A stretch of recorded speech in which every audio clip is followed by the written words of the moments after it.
Careful. Thank you. And joining us now is the chairman of the House Intelligence Committee, Mike Rogers. Let's pick up right there, Mr. Chairman. The administration sent special forces in there to see about rescuing these people. They came back and reported, well, it looked like they'd been rescued, or most of them had. What is the situation out there? Are there still Yazidis in danger? Oh, absolutely, every single day. And so they've not only surrounded certain villages, the ISIS or ISIL, but they have also pushed them up into the mountains, and they were at least putting pressure at that time on those tribes up into the mountains. And so some escaped, some were still there. It just shows you the breadth and depth of the problem and just how brutal ISIL is in their governing of their version of the caliphate. Mr. Chairman, the talk also this morning, apparently we've opened a new phase of the air war there. We're attacking these ISIL people around this dam in Mosul.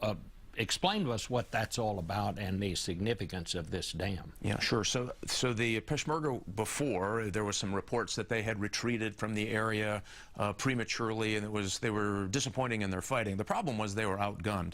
ISIL now is a terrorist organization with an army. That's what makes them so dangerous. Tanks, helicopters, heavy artillery, money, all of those equate to a pretty dangerous situation.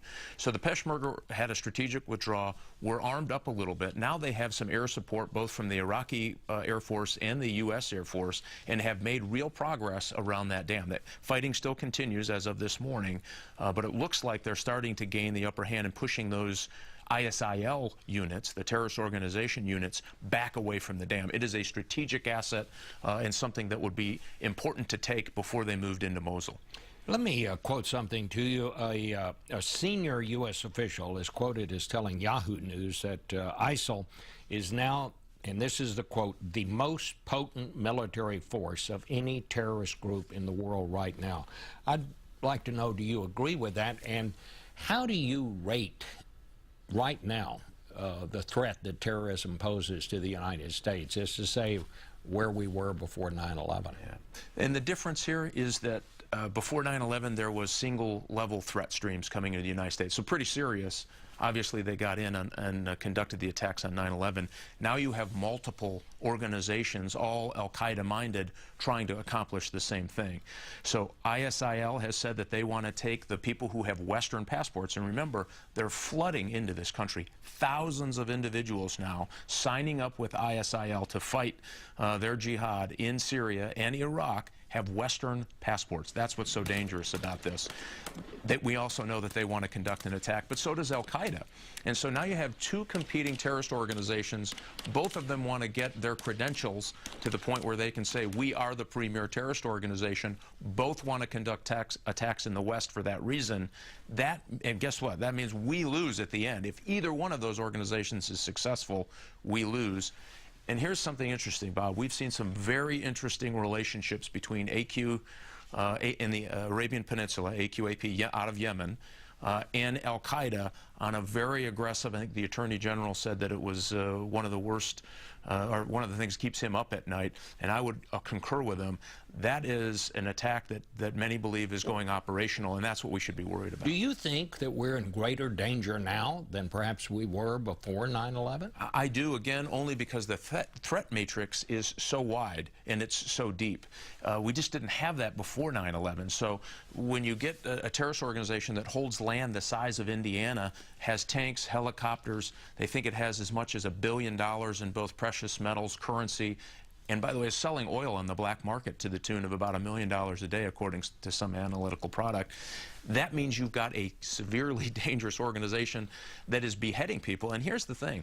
This is exactly the kind of thing, beheading people, convert or die, burning religious relics from the past. Just the sheer brutality of it is exactly what AP pitches. It's what Boko Haram pitches. When they took those 300 girls, that's what that was all about. That's what they're practicing and putting into practice. That's why this policy of not dealing with it as an ecosystem, I think, is wrong and has caused the spread and danger of these organizations. Do we need, should the United States go after these people that are in Syria right now? Some of them are opposing Assad, of course. Yeah. But well, you're not going to solve the ISIL problem in Iraq without dealing with the Syria problem. And some notion, I think the president said they're not related. They are absolutely related. Matter of fact, their caliphate, they believe their capital is going to be in Syria. And to say they're not related, I think, just diminishes our opportunity for a strategic victory. And you have got to show people of Mosul, people of these towns that have been captured, that there's some hope here that folks are going to come and get them out of this mess. So you have a lot of political dynamics in this Sunni versus Shia, but all of the countries in the region, including Iran, all understand the threat that they pose to both their own regimes, and this is a clear and present danger to the United States of America. Well, we know of Hillary Clinton's famously arguing that we should have been aiding these rebels in Syria. Should we now begin to aid them? Should the United States start to play a role there that we're not playing? We should absolutely play a role there. It gets dicier. You know, the options we had 2.5 years ago aren't the options of a year ago, certainly aren't the options that we have available today. One thing we're watching ISIL do is attack those same rebel groups who are fighting Assad for control. They want control of certain areas, certain resources. They have a long-term plan about where they're going that would establish their caliphate from Beirut through Syria through Iraq. So they have a different attitude about when Assad goes down than these rebel groups. Does it mean that we can find and facilitate some of these groups that would be at least more friendly to the United States? Absolutely. And it means that our Arab League partners who have been asking for help for about 2.5 years on this problem, we can rally their cause against this growing threat, ISIL, to, again, not only their regimes, but a clear and present danger to the United States. Let me ask you we need to about play this, that role. This situation in Ferguson. We're seeing questions raised now, perhaps this program that the Pentagon has had to sell or to give military equipment, surplus equipment, to these police departments around the country.